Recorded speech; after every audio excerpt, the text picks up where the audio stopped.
Hey everyone, welcome back to the Cooking Everything Outdoors show. Today we're grilling portobello mushrooms the Baja way, of course.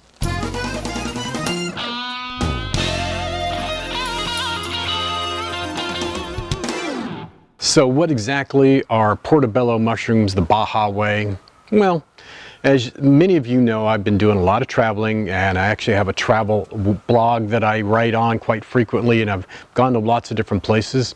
I just made my third trip to Mexico, and I toured the Baja, Ensenada, Tijuana area, and down in the Valle de Guadalupe is the Cava de Marcelo wine and cheese farm. Now this is a really exceptionally cool place, and it's part of the wine and cheese trail if you're ever down there, and I highly recommend that you do that. But they make some exceptional cheeses and wonderful wines down there. They also have a restaurant, and at this restaurant we were served small plates. And they brought out these cheese stuffed portobello mushrooms that they grilled down there that was just exceptional. So I brought some of that cheese back, grabbed some portobellos, and I'm going to recreate that recipe right now for you. To make this recipe, we'll be doing a little sauteing and a little grilling. I'm going to be using my old Weber kettle. I still haven't fired up the new stuff yet. I'm getting close. Ingredients wise, you'll need 2 portobello mushrooms. These are pretty large caps. I've taken the stem and I've removed the gills, if you will, from that. You don't have to, you can leave those in, but most people prefer to remove them. You'll need a few pinches of salt and pepper combined, about 4 cloves of garlic minced, 2 to 3 tablespoons of minced onion, big heaping 2 cups of baby spinach. I've removed the stems. Now this is Ramonelli cheese from the Cava de Marcelo, and it's Queso Fresco, so I don't expect you to run down to Baja to pick some up, but I highly recommend it. You can just use whatever Queso Fresco you can find, which is a soft crumbly cheese. I have about 2 cups, or actually about a cup shredded. Optional, I have a Roma tomato that I sliced fairly thick. I'm going to throw that on the grill and serve with these. You'll also need some extra virgin olive oil to not only saute with, but to drizzle as we finish off our recipe. And I have a few basil leaves that I chiffonade into ribbons that we'll be using in the recipe. For those of you that just can't tolerate the idea of a vegetarian type dish, I highly recommend putting in some crumbled sausage with this to finish it off quite nice. So what we need to do first is heat up our skillet, get a little olive oil in there, then we're going to saute our onions, then add our garlic, then we're going to reduce our spinach leaves down. Well, you've seen spinach leaves reduced, so you know what I'm talking about. We'll also be adding a pinch or 2 of salt and pepper to this. Okay, we're smoking.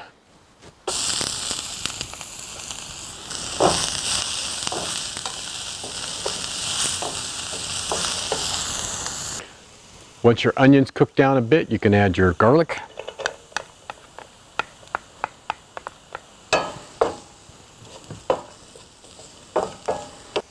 And once you can smell the garlic, that's when it's starting to release its oils. You can dump in your spinach.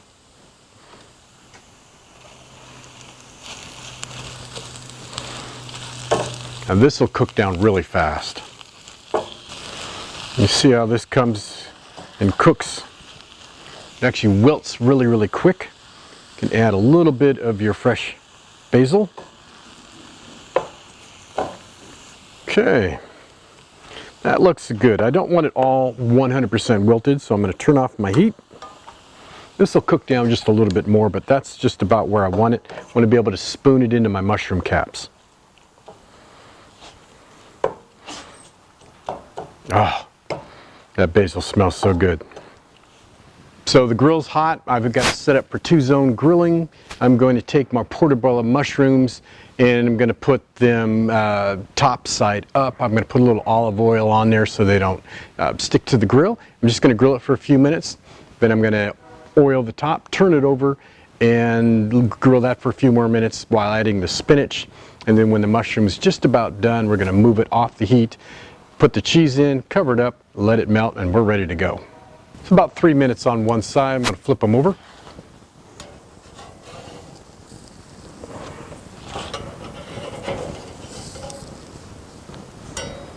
We're going to do the rest of the cooking on this side. We're going to place half our spinach mixture in each one.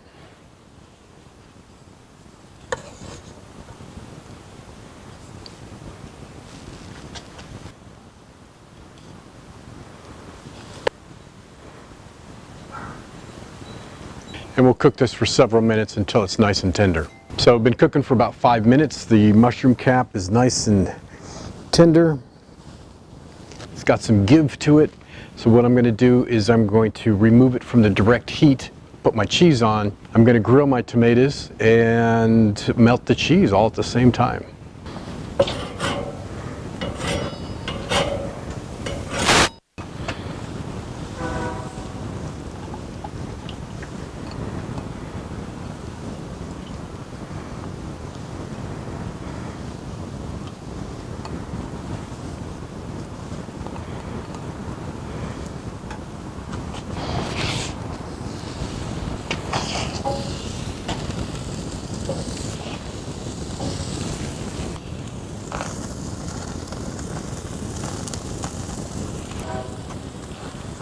A little salt and pepper on those. We'll cover this up. Start melting some cheese. Okay, another 5 minutes in, the tomatoes are done grilling and the cheese looks melted. All right, so let me get these off the grill. I'm gonna plate them up, we'll try them out. Well, here we have it. I've plated it up. We just need a little olive oil drizzle. Got our Ramonelli cheese melted on our Portobello mushroom. I've got some grilled tomatoes in there just to kind of round out and really add some color to it. But I love grilled tomatoes anyway. So let's give this a try and see how we did. Ramonelli Queso. I don't know, there's just something about good cheese, spinach, and mushrooms with a little bit of olive oil. Just knocks it out of the park. So the question is it as good as the small plate that I had at the Cava de Marcelo winery and cheese farm? Almost. I'm missing the wine that they have there. I didn't bring a bottle home with me. I would have never made it on carry-on, but I just wish I had that wine. For those of you that want to beef it up a little bit, I highly recommend putting a little country sausage in there. I think it would just top this off really, really nicely. But that's it. That's just direct from Baja. That's pretty much my recreation of their small plate recipe. Hope you enjoyed it. If you did, give it a thumbs up. I'd love to know your thoughts. Leave a good comment down below. I would appreciate it. If you like more of these travel type recipes, let me know in the comments also. Make sure you hit the bell right next to the subscribe button. That notifies you when I put up a new video. And also, you know what? I do have a new audio system on this video. Let me know what you think, if the audio is better or worse than it was on the last 300 odd videos. And that's it for now. I'll talk to you soon, and I will see you when I see you.